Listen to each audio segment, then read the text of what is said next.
ఎవరి కోసం నువ్వు ఈ క్వశ్చన్ పేపర్ లీక్ చేయాలనుకున్నావు? నీకోసమే నేను ఈ పని చేశాను. విశ్వ, పేపర్ నా కోసం లీక్ చేయడం ఏంట్రా? అదేంటి జాను అలా అంటావు? నువ్వు ఎగ్జామ్స్ గురించి బాధపడుతూ నాకు మెసేజ్ పెడితేనే కదా నువ్వు ఫెయిల్ అవ్వకూడదని నేను ఆ పని చేశాను.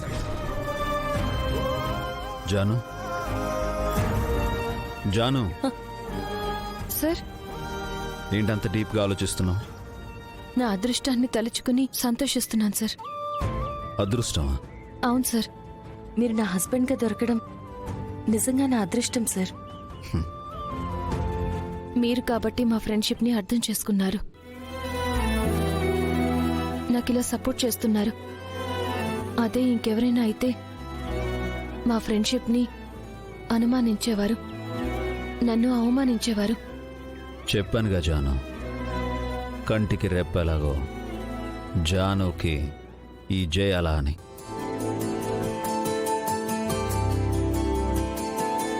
నీకు నిత్యం కాపలా ఉంటాను,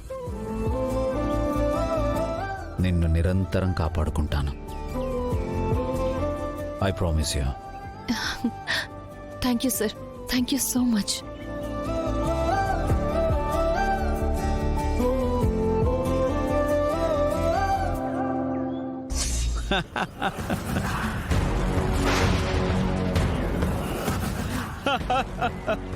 రే జై,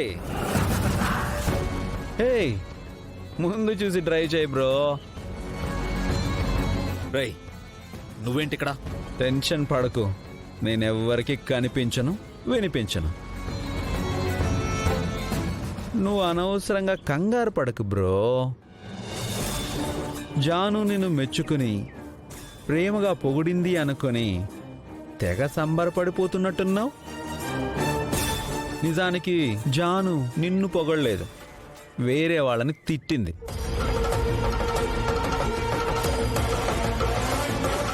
తను నిన్ను భర్తగా మెచ్చుకోలేదు బ్రో, పరాయి భర్తల్ని అవమానించింది అంతే.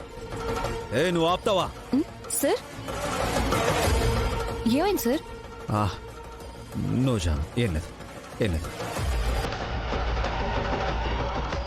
ఆవేశపడకు బ్రో, దొరికిపోతావు. అయినా ఇందాక నేనన్న దాంట్లో డౌట్ ఉంటే జాను అడుగు. జాను, ఇందాక నా గురించి నువ్వేమన్నావు? ఏమన్నాను సార్? మీ ప్లేస్లో వేరే వాళ్ళుంటే నన్ను అనుమానించేవారు, నన్ను నానా మాటలు అని అవమానించేవారు అని అన్నాను.